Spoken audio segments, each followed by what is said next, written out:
Okay, thank you all for coming tonight. We are starting just a little bit later because we had a last-minute change in location. So we want to thank Chris Hoffman, who's the Executive Director of the Beaches Museum and History Park, for letting us be here. Yeah, we were warned in advance that this might happen, that the library might start construction on the community room, but they didn't know when, and so we were notified yesterday. So we're glad you all are here. Hopefully some of the others that go to the library will end up here and we'll be able to get something out of the meeting too. But anyway, we appreciate you all being here. I hope you picked up an agenda when you came in, because there's some information here that I want you to take with you so that you'll be aware of some things that are coming up. Before we get started, let me recognize a few people we have here. We have Jackie Smith, who's with Andrew Crenshaw's office. And then we have Neptune Beach Mayor Harriet Pruitt, who's here. And we have Neptune Beach City Attorney Patrick Kruchowski, who's here as well. Chris Hoffman, who's City Councilwoman for Jacksonville Beach and for the Beaches Museum and History Park. And then we have Maria Mark, who's Atlantic Beach Commissioner. Almost retired. And am I missing anybody that snuck in? Oh, well, and we have Blythe Waters, who is going to become an Atlantic Beach Commissioner, I believe, November 9th. Is that correct? So, Commissioner. And anyone else that I'm missing? So thank you all. Thank you everyone for coming tonight. I'm Sandy Golding and I'm the president of Beaches Watch. And we're really happy to have our speaker here tonight. We'll get to him really soon because I know you guys are all interested in hearing what he has to say. But on the agenda, a few things I want to point out. There are some Atlantic Beach topics that are coming up. The swearing in of the new commissioners, which is November 9th at 6:30 p.m.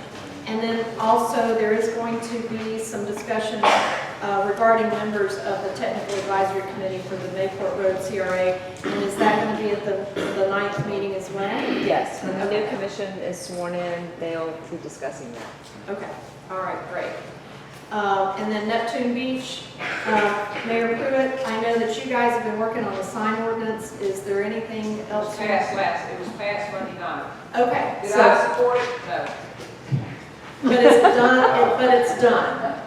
Or it's done for now? It's done for now. Yes, Okay. passed. Anything else for Neptune Beach that you'd like to share with? Well, with Riverkeeper, we are, I've got a resolution going. You know, Neptune Beach was the first city in Northeast Florida that ever passed a resolution supporting withdrawals from the river. And I've got a resolution for us to look at one more time. Opposing withdrawals. Right, okay. Yeah, opposing. Yes, I'm sorry. What a word. One more time, we have to fight to protect our natural resources so valuable to Northeast Florida. And I'll shut up. And when is that going to be on the agenda? I think it's this month's workshop meeting, which will be in another week and a half, the 3rd. The 16th. So you'll be voting on it then? No, we'll be workshop Okay. discussion. Yeah. Okay, all right, great. Also, want to remind everybody that Marsh Fest is coming up, and that's this Saturday from 10 a.m. to 3 p.m. We do need volunteers for the Beaches Watch table, and they're just 2-hour shifts, so if you can volunteer, we've got a sign-up sheet back at the table with Eileen, and we'd appreciate you signing up. Chris, real quick, Jack's Beach, is there anything with the city of Jack's Beach that you'd like to share with everyone? That's coming up? I don't think anything major. We just we're looking at our sign ordinance based on the Supreme Court case that just came out in June. So that's something we're working on in November. We just renewed the jazz series that everybody loves in the summer, and I don't think anything else too big right now. Okay, okay, great. Also, there's an America Recycles Day that's going to be Friday, November 13th. And you can get more information about that at newagehippie.org. But we hope you guys will look into that and try to recycle as much as you can. And there's also a list on their website of things that you can donate that will go to local nonprofit organizations too. So a good way to get rid of things but not put it in the landfill. Also, we are still asking for nominations for our Give Back donation, which will be awarded in December. That is a donation that we've been doing for several years now. Maybe it's our 6th year to do this. And we basically give a donation to a Beaches nonprofit organization that is helping to enrich the quality of life here at the beach. So we hope that you guys would consider nominating 1 or 2 nonprofits. If you know of some nonprofits that are doing some good things, we'd like to be able to give them a donation to help them continue doing what they're doing.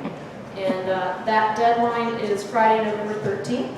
And you can email that to info@beacheswatch.com, and there's information on the agenda about what we are looking for. And basically, it's just to give us the reason why you think this nonprofit is deserving of a donation to support their efforts. And then also we have some board positions that are going to be coming open in the beginning of January. So we'll be looking for people who would be interested in serving on the Beaches Watch board. Elections for the board will be at our December 2nd meeting. So if anyone has any interest in serving on the board, it's a 2-year term. And we don't ask a whole lot, but we do appreciate the help that you can give us by serving on the board, because it helps us continue to do what we're doing. And you can email info@beacheswatch.com if you have an interest in serving on the board. We would love to have you. We love new blood, new ideas. And then also, we have opened early renewal for our 2016 Beaches Watch membership.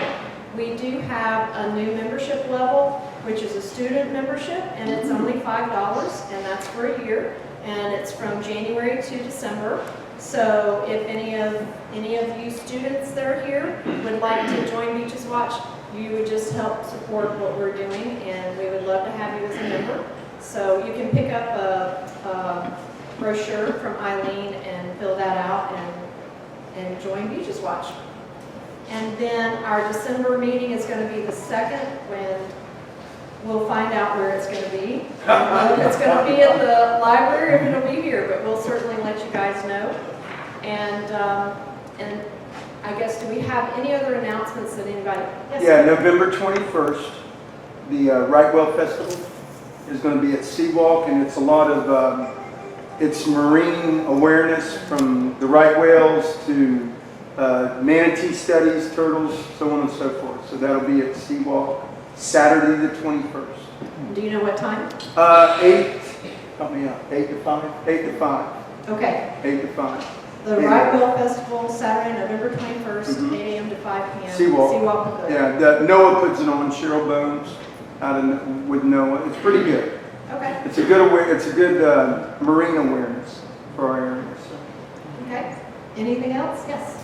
Just a housekeeping announcement, if you need to use the restroom, just depart the chapel, go across the lawn to the foreman's house. It's the most historic bathroom you'll use all day. Just go in and it's to the left, and just make sure don't close the outside door all the way, because it will lock. If it locks, just come find me, I'll unlock it. Does it have plumbing?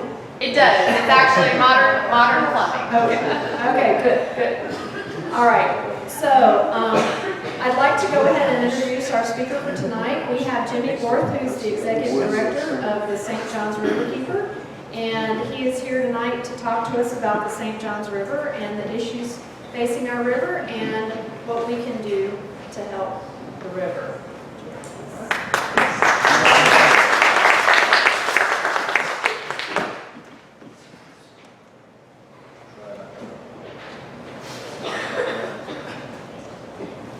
See if this will work. I don't know if you can hear me with the mic on here. Yeah. You may not even use the mic, but I don't usually need it. I'm so happy to be here tonight. Thank you for inviting me.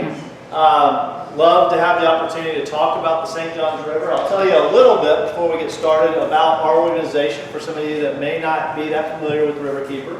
But we are a 501c nonprofit organization. We're an independent voice for the St. Johns. So we like to think, we like to be that voice that helps to raise the issues that are affecting the St. Johns River, to be there when those decisions are being made that are affecting the river's future. And also, we try to get people in the community involved in helping us to protect St. Johns. We have a staff of actually 6 people. Lisa Reineman is the St. Johns River Keeper. That's her title. I'm kind of the business side of the organization. Lisa's the advocacy side. I wish it was that clean of a break. We wear many hats in the organization when you're in a small group like this. But Lisa said to say hello to many of you that she knows tonight. She's actually coming back right now from Alabama. A lot of the southeastern waterkeeper organizations were having a retreat in Alabama near Tuscaloosa this past couple of days. And that's one thing about the organization, about the waterkeeper movement. We are an independent group. We essentially get licensed by the Waterkeeper Alliance. Once we're licensed, we're on our own. It's our responsibility to raise our own funds, to determine what our priorities are and how we're going to resolve some of these problems. Now there are actually, I think, gosh, it's hard to keep up. It's growing so fast. There's over, I think, 250 waterkeeper organizations throughout the world. It's really neat to watch. I've been here since 2004 and seen this movement grow so rapidly and grow around the world. There's Chinese waterkeepers in Latin America and Russia, all over the world. And of course, a lot of those folks are dealing with much tougher issues than us, and actually their lives are sometimes threatened with some of the issues that they're dealing with. As you know, Lisa, I've mentioned, is the river keeper and does a lot of the frontline advocacy work. We also do a lot to get the community involved, as I mentioned. We do a lot of cleanups. Here is our young professionals group down here in the lower right of the screen. We have a young professionals called Rising Tides. They go out and clean up. They've been focused on McCoy's Creek, which is in the downtown area of Jacksonville, for a long time. They go out every single month and do a cleanup. And they do a lot of other activities to get young professionals involved in our work. We also, something I'm really proud of is the education work we do. We don't get a lot of publicity typically for the education work we do. We have a full-time educator on staff. We actually have 2 now, educators that are working in the schools, developing programs. There's really a significant lack of educational materials and programming specific to the St. Johns River. And we used to have our water management districts who did a lot of that work. Well, they've really cut back significantly over the last several years under the Scott administration. They have done away with most of their education programs. I'm glad to say that some of those are starting to come back. But it's left us out there trying to fill this huge void. One thing that we did recently that you may have seen in the paper, which I was really excited about, we signed a contract with Duval County Schools. We're in the process over this school year, 2015-2016, of taking every Title I 5th grader on a boat trip onto the St. Johns. So that equates to about 4,500 students who most of them have never been on the St. Johns or never would have the opportunity to go on the St. Johns to do these educational boat trips out on the river. And it's been so exciting to see the kids' faces and how excited they are when they get out on the river and have those first experiences out riding on a boat and then seeing things like dolphins, which they've never seen up close and personal. And so it's been a great program so far. We're going to continue that next year. It's going to take us a long time and a lot of boat trips to get 4,500 kids out on the water. But what we're hoping is these type of programs we can expand. We can offer this to all 5th graders in Duval County. Then we can move into other school districts, hopefully, and expand this program up and down the St. Johns River. Technically, our jurisdiction is the entire St. Johns River, which is a huge watershed. The river starts near Vero Beach and flows very slowly north until it reaches the Atlantic Ocean. It's about a 310-mile journey. The entire watershed is about 8,900 square miles. It drains about 16% of the state. So it's an enormous area that we're trying to cover, a group of 6 people located here with our offices in Jacksonville. So we rely on also a lot of partnerships up and down the river. I'm going to talk about I'm going to focus tonight really on a couple of key issues. There's a lot of issues, unfortunately, that are threatening our river. that are impacting the health of the St. John's. But I'm going to talk about two that I think are probably that are probably at the top of your mind and have gotten a lot more publicity, and I think have probably some of the biggest potential impact on the future of the river. One is obviously the dredging. This has been an issue, and if you're not familiar with it, this is the proposed area of deepening the channel from its mouth to just beyond the bridge, Dames Point Bridge here. It's about 13 miles that they want to dredge from where it's now 40 feet down to 47 feet. Well, actually, 42 feet, I'm sorry, down to 47 feet. This would mean taking out, removing about 18 million cubic tons of material, of dredge material from the St. John's, which most of this, the proposal is to dispose of offshore, not too far from the mouth of the river in an offshore disposal site. One of the major concerns that we have with this is that this is obviously a clam dredging machinery, is that it'll increase the salinity upstream. As you deepen the St. Johns River, as you deepen that waterway, what happens is you're going to have more salt water that's able to push its way upstream into the river, which will affect a lot of areas that are dependent on more fresh water. So freshwater wetlands will be impacted, freshwater, the submerged grasses that are so critical to the habitat of the fisheries, to the manatee. Those could potentially be destroyed, along with a lot of the trees. Like, for instance, if you go in some parts of the river, you'll notice a lot of cypress trees. They're not very salt tolerant. And so as that salt water moves farther upriver, it can have some significant impacts on the health, the chemistry of the river, but also on the fisheries that depend on this mix of fresh water. So it also affects this incredible diversity of habitat for fisheries that we have here in Jacksonville. Also, can increase sedimentation and erosion. We're going to see potentially larger ships that are going to be coming in, obviously, which have bigger wakes, which are going to cause more shoreline erosion. And we've seen that in the past in Jacksonville, where people up and down Heckscher Drive have been impacted by dredging projects that have caused parts of their property to essentially erode away into the river. One of the things that we saw, and this is something that is from the 2014, it's not just us saying this, that we feel like there's concerns about increased salinity. There's a report that's done every year by UNF and JU, where they look at all the studies and all the data that's available on the St. John's, and they compile a report that summarizes what is the status, the health status of the St. John's. They look at a variety of parameters, and they look at it, and they put out this report every year to give us a sense of where we are in terms of the health of the St. John's. One of the things that they've acknowledged is that by dredging, you're going to see more salinity moving farther upstream. One of the things that they noted in the 2014 report, and actually again this year in the 2015 report, is that when we did a dredging project of the St. John's Harbor in 2003, now this was just a 2-foot dredge from 38 to 40 feet. They actually saw that there was a noticeable salinity increase in the St. John's, even though we had inadequate rainfall here. So they didn't think it was tied to rainfall events, and that there was a clear evidence, in their opinion, that it was related to dredging. And that was only a 2-foot dredge for not the 13 miles that we're talking about this time.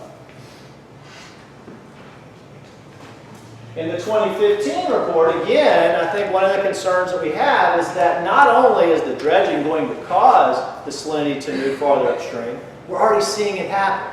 So the St. John's is getting saltier anyway, and part of that is due to, obviously, previous dredging projects. Over the years, we've dredged the river. I mean, when the St. John's, when the jetties were first built, years ago, at the turn of the 20th century, we were talking about a 12-foot deep channel. The St. John's is now a naturally deep channel. So over the years, we've continuously deepened the river, and as a result of that, we've also changed the chemistry of the river, and it's become saltier and saltier. Now, as we're seeing sea levels rise, we're also seeing the impacts of sea level rise of allowing more salt water to come into the river, so the water's getting saltier. Our concerns is that this dredging project will only accelerate what's happening from the sea level rise and climate change impact. It'll make this much more noticeable. It'll make it it'll happen sooner than it would normally, and it's going to cause devastating effects because the system is not going to have the time that it needs to adjust and adapt to those dramatic changes. And then, of course, some of the other areas, as I mentioned before, is these submerged aquatic vegetation. This is what I'm talking about, is that eelgrass that you've seen that people often refer to it as in the St. John's. And then these freshwater swamps that really rely on fresh water and not an influx of salt water that could cause them to die. Also the habitat, I think this is something that's always fascinating to me. When I first learned about the life cycle of the blue crab, and the blue crab is the largest commercial fishery in the St. Johns River. The crabs are so dependent on this really delicate balance of fresh and salt water. These crabs will, if they have to move farther and farther upstream, just as the shrimp as well, to reach that fresh water that's so critical to their existence, then it makes it harder for them to migrate that far, and it makes it harder for them to continue to reproduce. And so we're really concerned about species such as the blue crab, which are critical fishery in the St. Johns River. And then I mentioned the ship wake and the erosion. And this is something that we have a marine coastal engineer that's been helping us to look at some of the impacts of this. And he helped us evaluate the studies that have been done by the Army Corps of Engineers. And these are some of the calculations that he did for us based on typical ship lengths and size. And you can see the increase in the weight, an 84% increase and 150% increase depending on the speed of the vessel. So these are significant increases in the weight that we're going to see and the potential erosion that's going to result as a result of those larger ships. And then one of the real tragedies that we've seen is the impacts of dredging in Miami. Unfortunately, the Army Corps of Engineers have been saying over and over, don't worry about it, we've done the modeling, it's going to have minimal impact to the St. Johns River. Well, unfortunately, they said the same thing in Miami and Biscayne Bay. Biscayne Bay has some really fantastic coral reefs that are threatened and endangered. Unfortunately, it took the Miami Riverkeeper had to file a lawsuit before the dredging in Miami started to get more mitigation, because unfortunately they weren't doing enough to protect the coral reef from something happening like this. After the mitigation that they implemented, after they were successfully forced the Corps to provide more protections for those coral, this still happened. The Corps said this was probably one of the worst case scenarios, what resulted. The middle of that dredging project, the Miami Riverkeeper had to sue again to get the Corps to go and relocate some of that coral. Fortunately for coral, some of it can be relocated. A lot of it was killed and will not be able to come back, but some of it you can relocate and it can survive. And fortunately, they were able to save some of it. But there was the Miami Riverkeeper who is a diver. She went down and looked at the site, and she said it literally looked like a moonscape because of all this coral that was just covered in sediment from this dredging project. Now the coral say, well, you know, we knew that there was going to be some additional impacts, and yet there's nothing. I mean, models aren't perfect, but the concerns that we have is that once some of these type of things happen, there is no turning back. Once we deepen the St. Johns River, you cannot fix the problem. You can't go back and change the salinity. The thing with coral, you can relocate some of it. With freshwater wetlands and submerged aquatic vegetation, it's not so easy. Once that dies, it's gone. And those habitats have disappeared. And so that's one of the things we like to use as an example of what could happen and what we need to be trying to prevent. St. Johns Riverkeeper, we have filed a notice of intent to sue the Army Corps of Engineers over the environmental impact statement. This is after we have been working with the Corps, with the Chamber, with JAXPORT for literally the last 3 years, trying to get our concerns resolved. And what we're seeking really, because it's very difficult to stop these projects, we're seeking more mitigation. We want to make sure that there's mitigation in place, that whatever impacts do occur, they're going to be offset to the best they possibly can. You can't offset all of these impacts, but there's some things we can do to prevent this damage or to minimize the damage. We've proposed things such as restoring the Ocklawaha River, which has been dammed since the Cross Florida Barge Canal first started. That was something that was supported by numerous federal and state agencies. The Army Corps of Engineers actually had it as a potential option in one of their first drafts. They removed it after they realized there's a lot of opposition to removing the dam.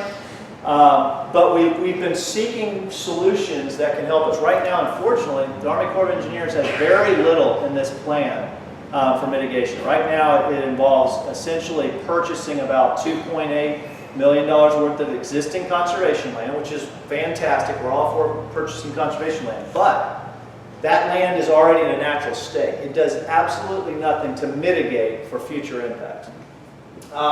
That's pretty much it, the extent of their mitigation plan. And we have no idea yet where that land's going to be located or what quality it's going to be. So that's all in the future to determine. The other part that the Corps, if you hear and you'll see in the news, is they'll talk about mitigation. They'll actually talk about monitoring. They have a lot in there for monitoring, and Jacksport's actually agreed to do additional monitoring. But monitoring is not mitigation. Monitoring is just to determine if there's a problem. Then there is really no mechanism, no trigger in place that if they determine that there's been an impact, adverse impact from the dredging, there's no real trigger to make sure that action is taken to resolve that problem. And in some cases, there's really not a whole lot you can do. One of the things that we've even been told off the record by some Corps staff is that there's so much noise in the system. There's so many different potential, competing impacts. There's, like I talked about, rising sea levels from climate change. There's also potentially, which I'm going to talk about in a minute, water withdrawals in Central Florida. And they said once this happens, it'll be extremely difficult, even through extensive monitoring, to really determine the cause of the impact and who is responsible. And as a result, there will be no action taken. And so we want to make sure that we don't get to that point where we potentially cause this kind of damage to the river, and we're going to try to pursue through legal means to get more mitigation for the river and hopefully more protections. One issue I think that goes hand in hand in a lot of ways with the, yes? Are you going to talk about the inflated claims of employment and financial reward from dredging? Well, I think that's one of the issues. That's a good question, Paige. One of the things about the dredging is obviously it has been billed as this, huge economic opportunity for Jacksonville. In fact, originally it was going to create all these new jobs. Now they've somewhat changed their tune and said, well, it's really more about keeping up with the Joneses. If we don't do this, if we don't keep up with these other ports that are expanding and deepening their ports, then we're doomed. We're done. We won't be able to compete at all. And we'll not only, now they're not really talking about all the jobs gained, they're talking about all the jobs lost. We've been working with Dr. David Jaffe at UNF, who's been doing a lot of research and analysis of this issue. And unfortunately, and I've done a lot of personal research myself, and we've been working with some other business people in the community that want to just remain behind the scenes, but have been helping us to evaluate this. And the reality is that Jacksonville's really not a player for these larger ships. We are not the best positioned. It's always talked about that Jacksonville is the logistics capital of the United States. We're not. There was a study done not too long ago about the top 20 logistics hubs in the country. Jacksonville wasn't even in the top 20 in terms of the amount of cargo that moves in and out of Jacksonville. The port on the East Coast alone, we're ranked, I think it's depends, sometimes year to year it changes, but 8 or 9. A lot of the experts say that what this whole movement to these larger ships is about, it's about consolidating cargo onto fewer ships, going into fewer ports to make fewer stops. It's all about efficiency. So a lot of them have really estimated that we need maybe 2 to 3 deep water ports on the East Coast. Well, New York is one of them. They're a lot for the Northeast. Norfolk is a lot for the Mid-Atlantic. And then Savannah currently does about 3.5 times the cargo moves through their port a year in Jacksonville, and they continue to grow and grow. They're the fastest growing port in the United States. And part of the reason is they've already invested in, they have the distribution centers, they've already put in the cranes that are necessary, they have the infrastructure that's needed. That's the thing that we don't talk about here a lot of times in Jacksonville is not only do we need to spend about $800 million to dredge the port, we still have to invest in cranes, roads, distribution centers. This, you're talking about an investment probably locally that will easily exceed $1 billion. Yeah, we don't have the money. In Georgia, they had not secured the federal funding, which Jacksonville has not either. And yet their legislature in Georgia, because there's only a few ports in Georgia, they authorize that they will pay for the entire thing until if and when the federal funding comes in to support the project. So they already have the funding in place. They're moving forward. Their dredging actually started last month. Miami's is completed. And, I mean, obviously a lot of damage occurred in the process, but theirs is done. They're actually 50 feet deep. Savannah's going to 47. Charleston, which also is way ahead of Jacksonville in terms of the amount of throughput in their port, they're actually going to 50 feet. So we're way behind in terms of competition. So a lot of this talk about us, we have to do this, is not realistic. And in our view, and in some of the people in the industry, Jacksonville has a tremendous opportunity. That's not to say Jacksonville doesn't have a lot of assets and a lot going for it. There are also a lot of opportunities to be in this, what's called the transshipment distribution cycle, which a lot of what's happening now too is you're having places like the Bahamas and Jamaica. They go and offload there, and then it's distributed on the smaller ships that go out and spoke out into these smaller ports for distribution. So a lot of these opportunities for transshipment distribution are available, and we have a lot of niche markets.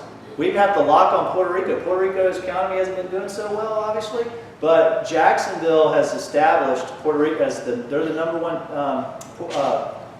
port that ships into Puerto Rico now. So there's a lot of possibilities for being a niche market and also being able to get some of this business from this transshipment.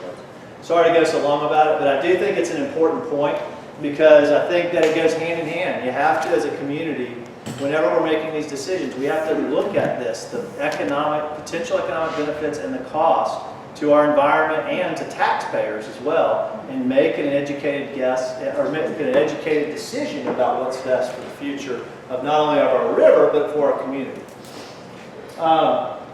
This issue also has a lot of impact because obviously taking water from the St. Johns River could have huge impacts in terms of the flow of the river, which also could mean more salt water could come in as well. So what is being proposed, this is what's called the Central Florida Coordination Area. What happened is several years ago, they decided, the Water Management District said, we need to cooperate more. We need to work on developing plans together where a lot of where our boundaries overlap. So these are 3 different water management districts. You have the Southwest, South Florida, and the St. Johns. These portions of all 3 of those water management districts form the Central Florida region, and they're developing a water supply plan specifically for that region. It's called the Central Florida Water Initiative. As part of this big plan for providing water for Central Florida through to 2035, the St. John's plays a big role in that.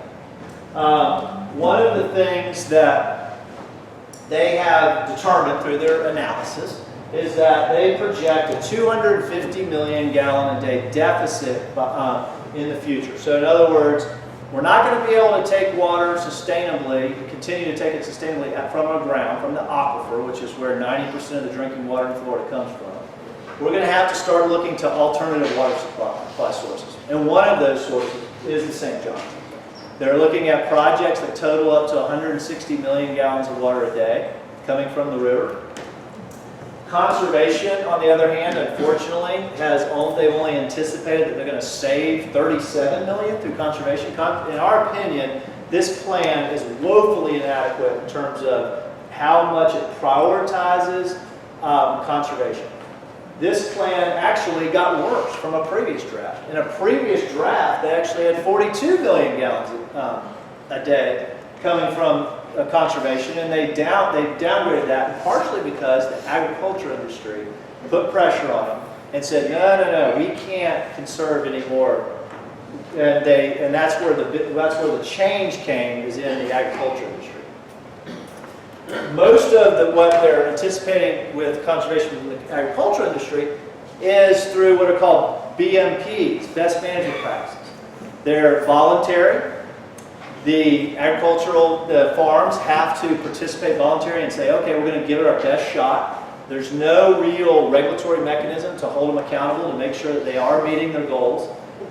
They're actually, in the report I was reading today, they're only anticipating about a 10% participation rate in the BMPs. So we have 90% of the farms that are going to be not even participating in BMPs and trying to conserve water.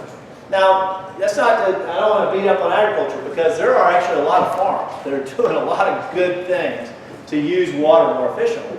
But we are still, in a lot of cases in Florida, farms are using old techniques, like where they flood the roads instead of using micro irrigation and things like that. There's a lot of room for improvement. Unfortunately, this plan does not take advantage of those opportunities and does not mandate, in some cases, those opportunities. Another problem that has really been emerging lately. Fortunately, we have one of the governing board members of the St. Johns River Water Management District, George Robbins, who's a businessman locally in Jacksonville. George, he doesn't necessarily share our concerns about water withdrawals from the St. Johns, but George is really upset about the projections. He is a businessman. He doesn't want to spend all of this money if we don't have to. It's going to cost about, for the water withdrawal projects alone, they're talking about $1.8 billion to build the infrastructure to withdraw that water from the St. Johns. I think the total on all these projects to meet their 250 million gallon water a day projection, I say that with quotes, air quotes, because it's not so clear that there is going to be a $50 million gallon a day deficit. Here's something that George actually put together and sent to us and sent to the Water Management District. He said, look, this is ridiculous that they're projecting out to 1,083 million gallons a day by 2035. This is what would be the water use in the Central Florida region. This is what, in 2013, Central Florida region was using 696 million gallons a day. In 2014, they were using slightly less, 695.7.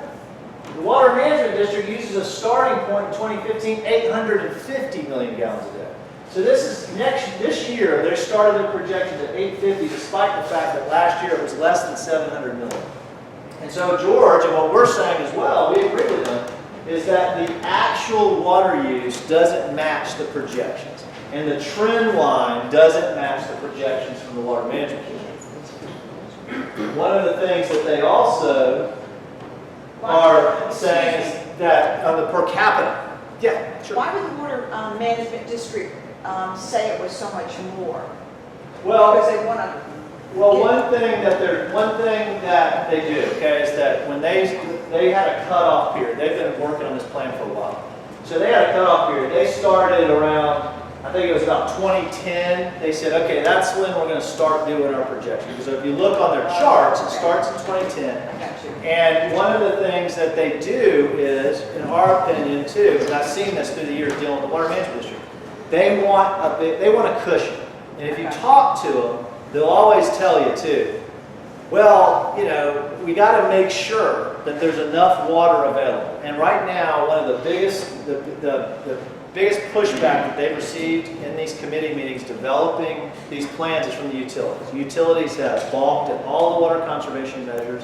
They want to make sure that they can retain the right to enough water in the future that, for whatever reason, you know, if there's going to be demand for it, they want to ensure that there's plenty of water available to all of these entities in the future. And so there's a real push to inflate the numbers. So the utilities are working with them to project the numbers up? Yeah. Oh yeah, absolutely. And the utilities, you have to see. I mean, this is an economic issue for the utilities.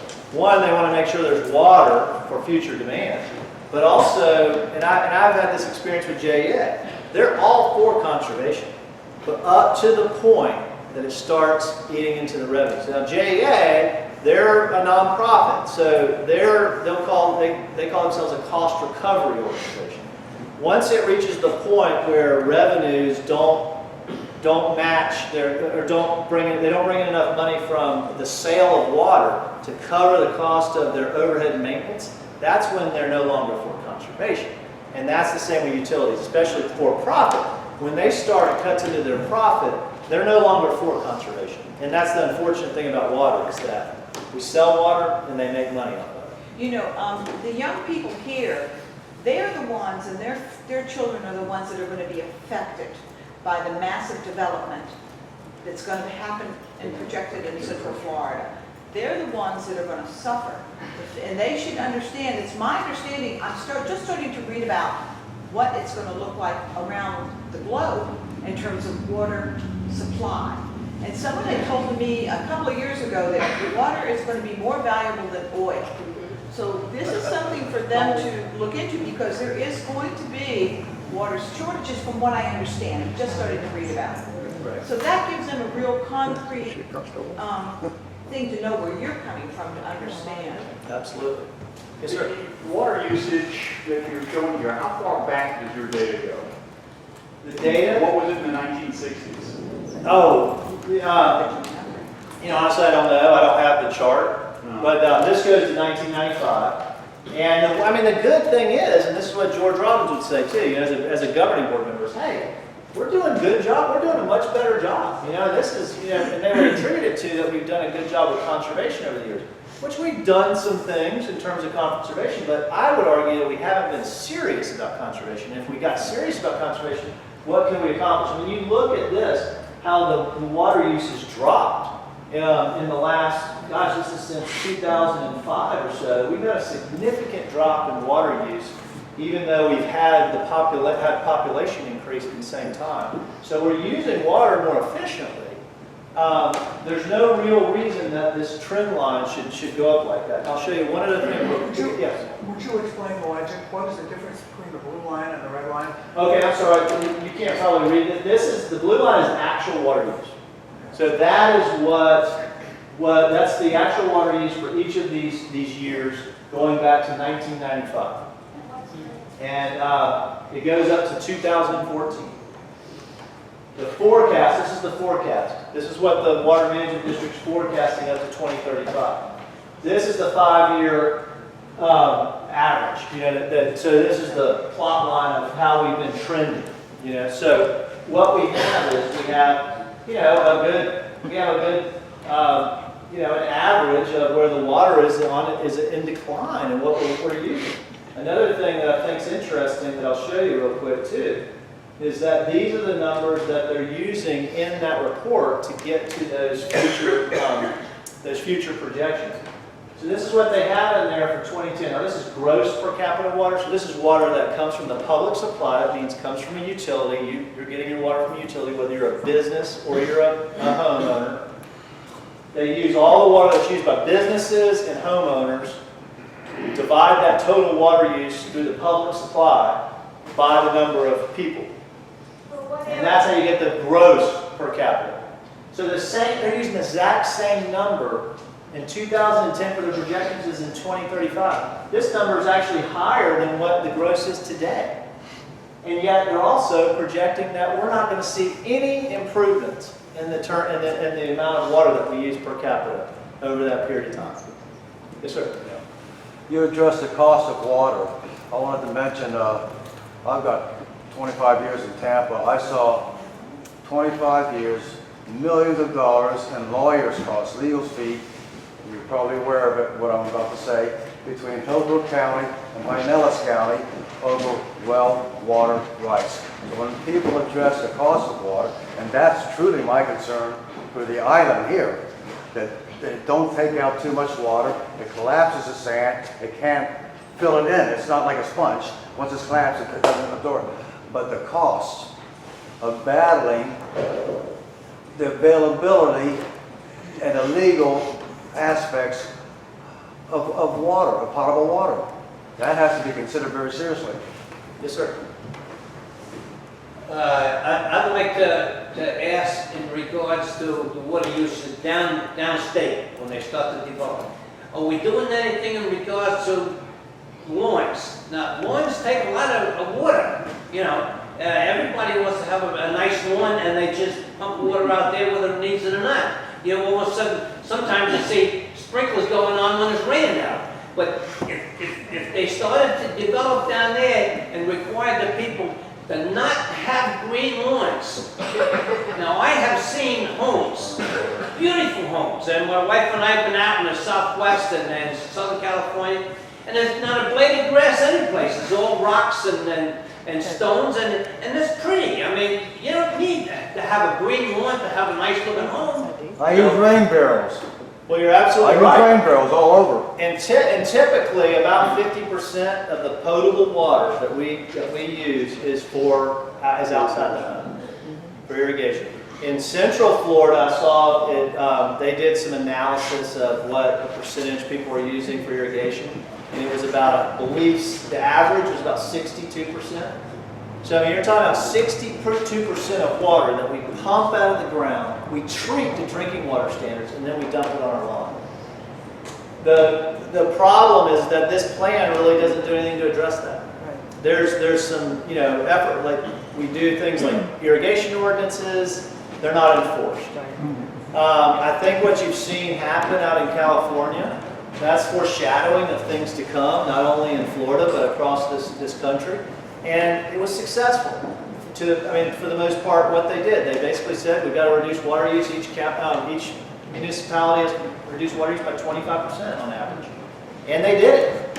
They actually, in a lot of cases, exceeded that, because I think that unfortunately, we as people, we react to crisis, and we're good at reacting to crisis. We get things done then, but unfortunately, I don't think we should wait that. It's not the most efficient to do that. It's costly, and it has big environmental impacts when we do that.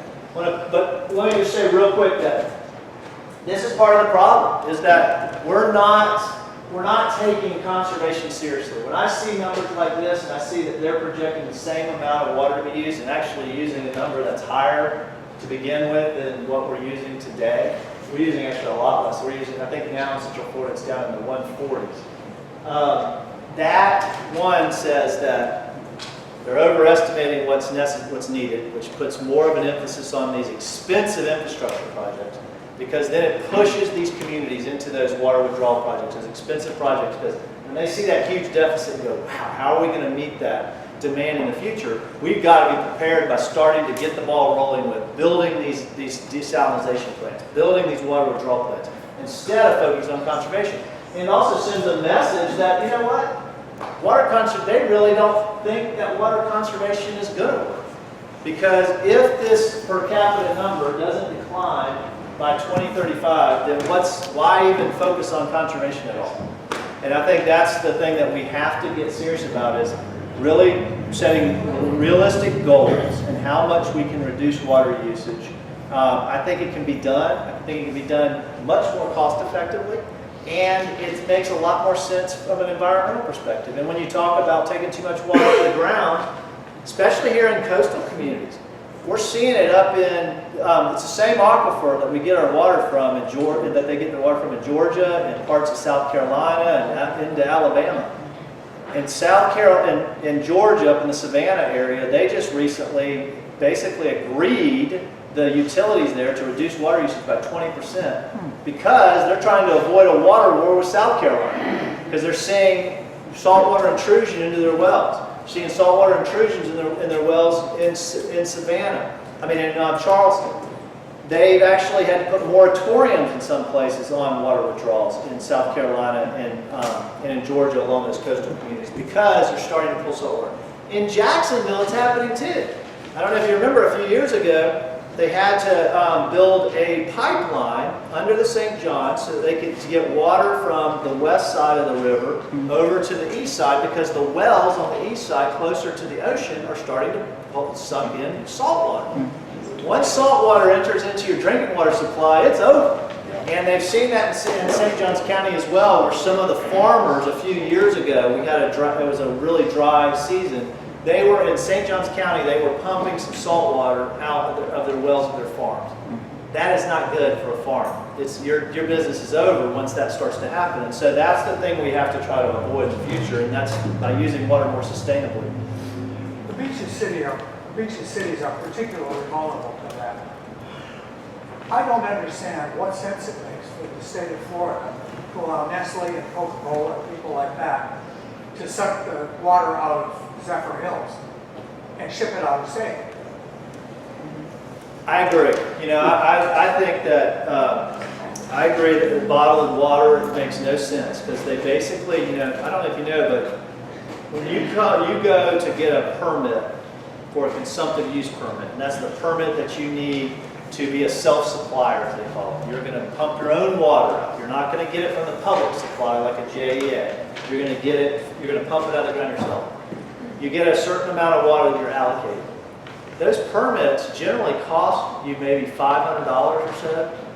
And then you obviously have to pay for the cost to get the water out of the ground. But you're not paying a dime for that water. That water is free. Once you are giving a permit for it, it is free. And that's one of the challenges that we have. In Florida, we had such an abundance of water, what we thought was an abundance of water, that anybody who came to Florida, it was an economic tool. We could attract businesses to Florida. We had plentiful water. We are blessed to have one of the most productive aquifer systems in the world.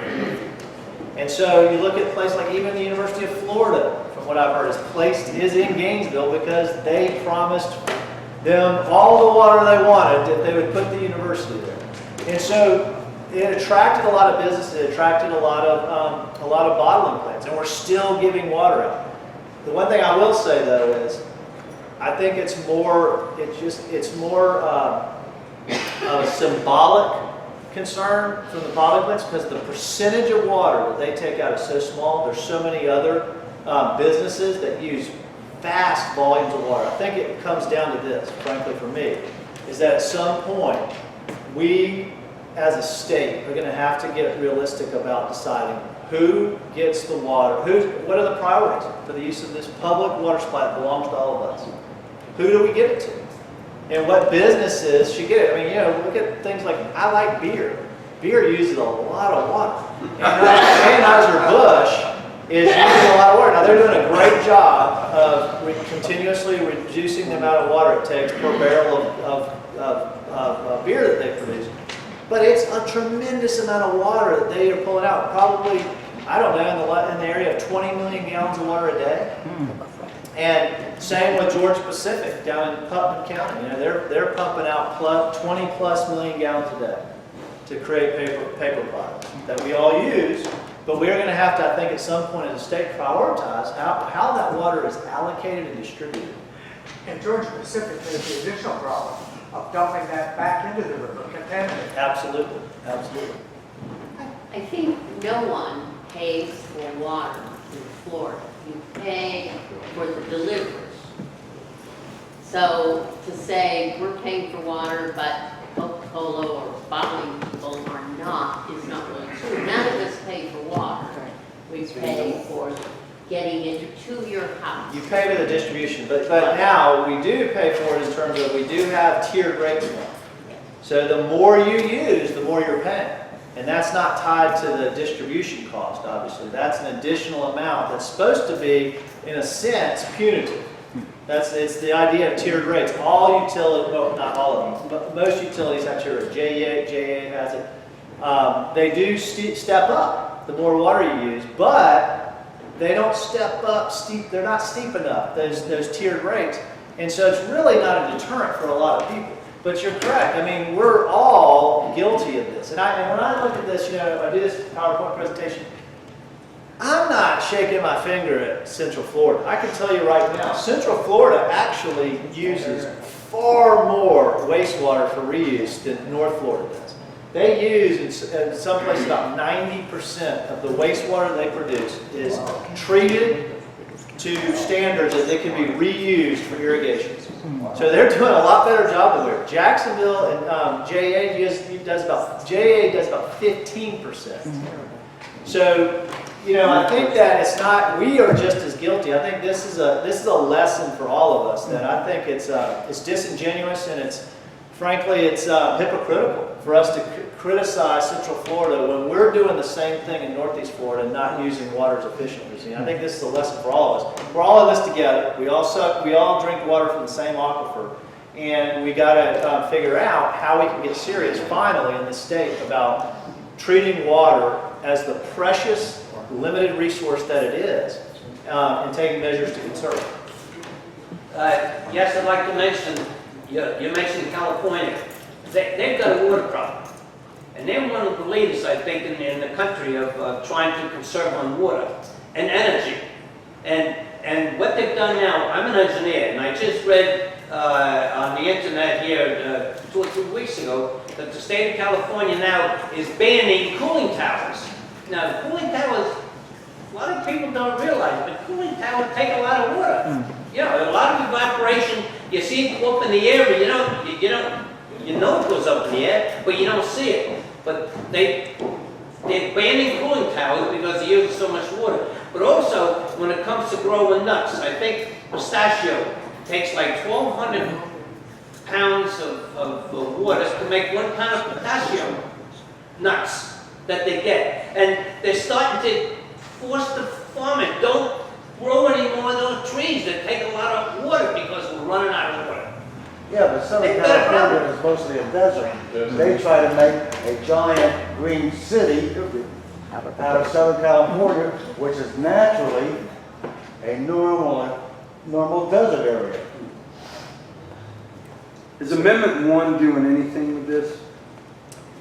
This doesn't really have. This. Well, it's conservation. Yeah, it doesn't have any. The dollars. You've probably seen a lot of the dollars weren't allocated. Well, he said he was going to allocate to conservation. Most of it, originally the intent was it was for land conservation because it was to support that program, and of course a very small percentage of that was actually used in this last legislative cycle for land conservation. So it's not really related to this. I think the one thing that's unfortunate though is somewhat related to your question is that this process, it really takes, I think, to use water efficiently, to get a handle on our water, what I call our water use problem. We don't have a water supply problem. I think it's a water use problem. It takes a real integrated approach. And like when we tried to say you need to have more of a regulatory strategies to deal with this. In other words, we need to mandate some of these things. You can't just be all voluntary. Well, there's the water manager. We don't really have authorization of that. That's building codes or something like that. Well, bring in the folks that develop the building codes and let's do this holistically because that's the type of approach it's going to take, I think, eventually. Unfortunately, the water management districts just say, well, this is what we can do. This is what we have authority over. We don't really have authority over land conservation, some of these other issues that may tie into this or the use of those funds. We've come an awful long way in conservation. You can't buy a 3.5 gallon flush toilet anymore. They're down to 0.6. And when I was young, I worked for the Geological Survey here in town, and we tried to go back to the 1880s. figure out water usage per person per day. Mhm. We weren't real accurate, but it was over. Yeah, yeah. But we've come an awful long way in conservation. I think we have, and I think that, the thing for me is, that gives me hope, is that we've done it without making it a real priority, in my opinion. We've done it through some codes, like new buildings today, inside those buildings, are much more efficient. When you look at a toilet alone, or you look at a shower head, and how much water it's pumping out as opposed to back in the 60s or 70s, it's changed dramatically. We have better codes that require more efficient appliances. The problem really is like I said before, when you're using 60% of your water that's outside the home, that's where the real opportunity is. There's still some opportunity with indoor plumbing codes. Matter of fact, there's some effort right now to strengthen those codes, which will save a lot of water. The outdoor, the home builders have fought it tooth and nail. They don't want to strengthen the codes for outdoor building codes because it's going to cost them more to build a home. And that's where our real opportunity is. And so I think, to me, it just says, hey, look at all the opportunity we have that we haven't taken advantage of. And we've still done a good job of reducing water usage, even without really regulating irrigation, the type of plant material that we put in, or really mandating any conservation at all, except through the building codes and appliances and fixtures. Yeah, to go back to the dredging of the river for a moment, when they're going in to dredge the river, they're going to use dynamite, and the dynamite will have collateral damage of killing dolphins, rays, and things in there, but it also stirs up the bottom with heavy metals. And now they're going to take some of that and put it offshore, but you're still going to have a soupy mixture of heavy metals which will go out into the ocean, be ingested by the marine life there, which in turn we will eat and ingest ourselves, correct? Well, one of the things, I stand before you today and don't profess to be a scientist by any means. I'm actually, my background's in business. But we rely a lot on scientists to help us make decisions. And one of the people that I respect the most is Dr. Quentin White at Jacksonville University, who is actually across the hall from me, where we work. Dr. White, he's really not that concerned about the blasting. He said now the techniques that they use are so much better than they used to be, that the impact area is so much smaller, that it's not, he doesn't think it's going to have any real long-term impact. I don't know. I think that there's always unknowns there. We don't know. There is evidence from the Fish and Wildlife folks that they have concerns about impacts to, especially to endangered species that'll be in the area, manatees or different species that could be in that area. So there's a potential impact. Now, what the Corps would say as far as the sediment, they would say, well, we've already dredged that river so much that there's really all those contaminated sediments, they've already been dredged out of the river. That we're going so deep that there is not any contaminated sediments down there. That's what they would say. But I agree that I think that the thing about the St. John's that makes it so unique, and I'll just say this and I'll wrap it up, is that over that length that it travels, over 310 miles, it drops about an inch a mile. It drops about 27 feet from its headwaters to its mouth. A lot of people refer to it as one of the laziest rivers in the world because it just moves so slowly. Some places are literally flat. And as it gets closer to the ocean, obviously, we have this reverse tide a couple of times. So we have the ocean tides coming in. And what happens is you have this sloshing back and forth effect.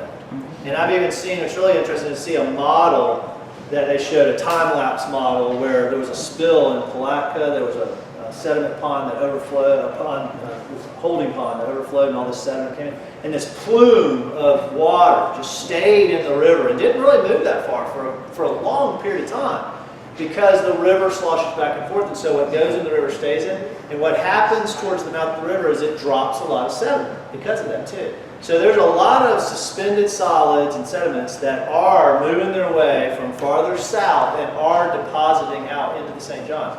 And so I don't know that, so to your point, I agree. I think that there's concerns when you stir up these sediments. There's concerns, and even when they did dredging at Mayport, after they tested, which after they started dredging. They found contaminated sediment, so we're not able to dispose it on a beach or offshore. They had to actually put some of that into a special landfill because those sediments were contaminated. So I think that there's always that chance, obviously, that you could have that problem. Yes, sir. On the board that's up there where it says the agricultural water, Uh-huh. now, you know, I know we got all the stuff with the river and stuff like that, but that water right there, the agricultural, that's coming straight out of the aquifer, right? That would not be coming out of the St. John, is that correct? In most cases, it's aquifer water. And they do, but they're getting, you know, some farms are getting better about reusing water, capturing water on site in reservoirs and things like that too, and using it. Years ago, I don't know how far back, maybe 10, 15, in the local newspaper, Four Times Union, they used to always publish the heaviest water users in the county. And it was not individuals, it was companies and everything like that. And one of the largest users of water that used to go back and forth between number 1 and number 2 was the D-Dub Ranch we had out here. Oh, yeah. And, you know, that was all groundwater, you know, pumped up out of groundwater. And, you know, is there anything that goes on today that says Budweiser's pulling more than the D-Dub says drop down to 20th, you know, because it's regulated. Right. If it wasn't regulated, then nobody would know what the figures were on the range. Right. So is there anything going on? I haven't seen where they're publishing that information anymore. That's the kind of. So, yeah, I mean, it hasn't been published in a long time, but I remember what you're talking about. But I think, you know, like, it's something too, this one here, this is another thing that, you know, just, this is the gallons per day per acre. And that's being used in agriculture. This is in 2010, this is what they're projecting. To me, again, it's saying that farms aren't going to get more efficient. And over that period of time. And I think that obviously things change. There's obviously, this is dependent, the type of crop could change. So obviously you start planting a more water dependent crop, this number could actually go up. But the point being here to me is that you have to, I think there again, it's a matter of prioritizing what types of crops we plant. Planting the right types of crops in areas that where it's most appropriate to grow. It's like we talked about in California. There's areas in California that there's no business growing almonds or growing avocados that use a lot of water. And that's what we need to get to the point in Florida where we say, you know what, there's some types of crops that use too much water. It's not the best use of our water, and we should plant appropriate crops for this type of for that type of terrain. And a good example is y'all may have heard of the Adena Springs Ranch. There's a ranch next to Silver Springs, and they are going to pump groundwater out to grow grass-fed. They're going to have raised grass-fed beef, which is great. Everybody thinks grass-fed's better.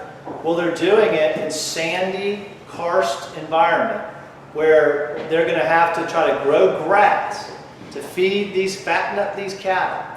So they're going to have to irrigate this property and put a tremendous amount of fertilizer on this property. And our point has always been, first of all, Silver Springs is already incredibly impaired with nutrients and declining flow.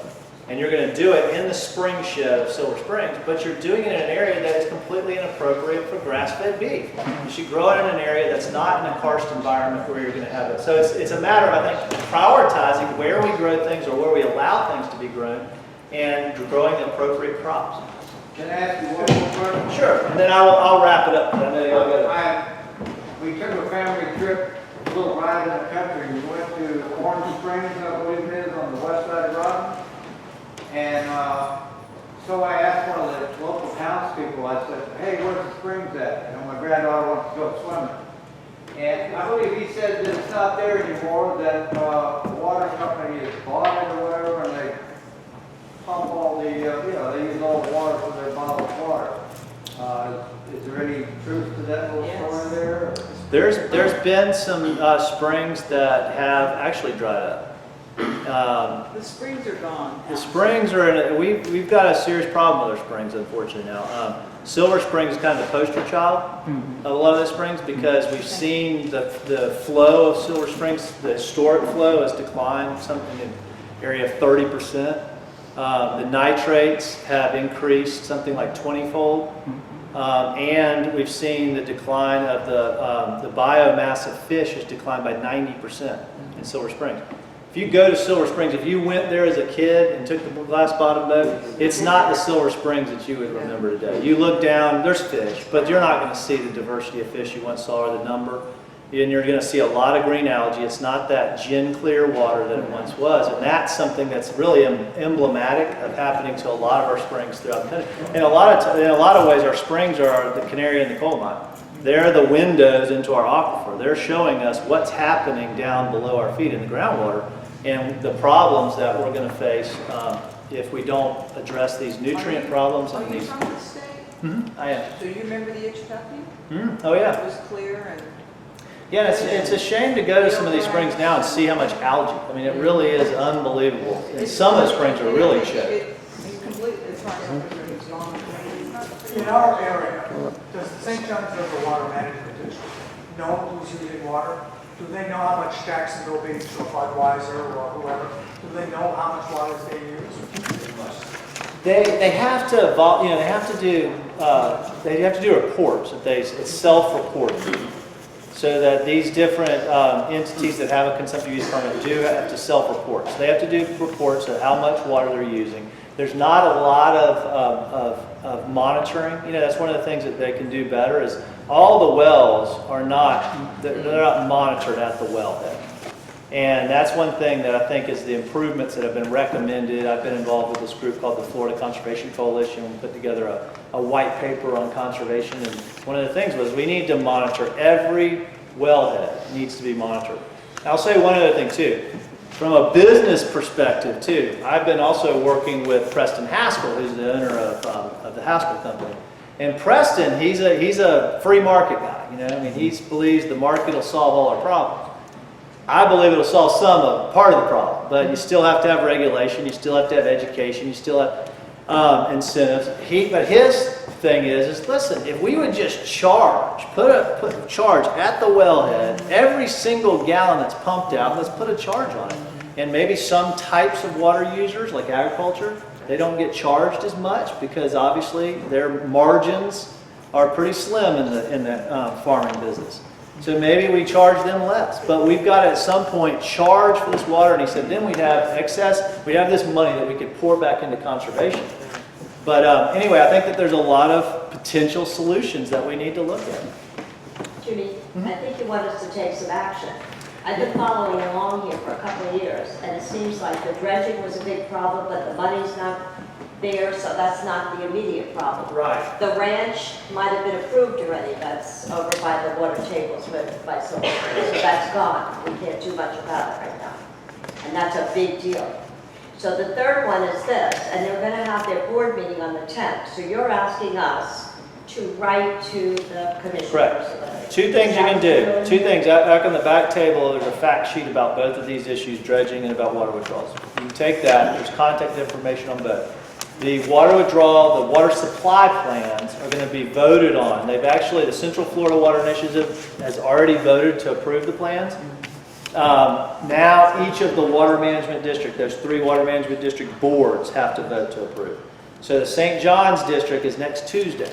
So what we're asking is you write or call or email the board members of the governing board and ask them to vote no on this plan. We know we have some of the board members that are going to vote no. And then on the, like George Robbins, like I mentioned before, and and then there's also on the dredging, what we're asking is you contact Mayor Lenny Curry and you ask him, listen, we need your support for more mitigation. We had the support of the Port Task Force, which was put together by the previous mayor. They recommended more mitigation. We need to follow through and have the city of Jacksonville needs to step up and Where are they going to put the dredged sand at? well, most of it, they're talking about offshore. So you got a lot of that is rock because they're going to have to blast into bedrock. So you can't use it. A lot of it you're not going to be able to use for beach renourishment. It's going to have to go offshore. Okay. they can't use it for beach renourishment. They tried it once before, and it was so full of oil and tar that they had to scrape it all over again. So the plan right now is just about all of it. Wow. I mean, they're looking at ways they can use that in some other ways to reduce the cost also. How does that impact offshore then? It's gonna be dredged, dredging like it's gonna be dredged. They got the dredging. No, they don't. The dredging, they don't have the money. And that's the issue right now. They need to come up with the money, and there's absolutely, look at Jacksonville's pension problem. They can't solve that. I don't know how they're gonna come up with the 300+ million they need for the local. And it's gonna, it's gonna be more than So that. I'll stick around and talk to you all, because I know y'all need to get moving on. Thanks for having me, I appreciate it. Also, I'll say one other thing, that we also are raising money. We have a campaign, and there's envelopes back there if you're interested in making a contribution. It's called the Save the St. John's campaign. It's going to help us with technical support. We have a lot of engineers and scientists and lawyers that we have to contract with to help us resolve some of these issues, and so it's helping with those type of expenses. Dolores Weaver has graciously done a match of $125,000. We raise $125,000. She gives us $125,000. We actually made the $125,000. She extended it to $150,000. We're $7,500 short of our $150,000 goal. So, and then our oyster roast is coming up next week too. So if you're interested in that. Well, thank you so much. Came up there first and said they're privately funded. I was just wondering who privately funds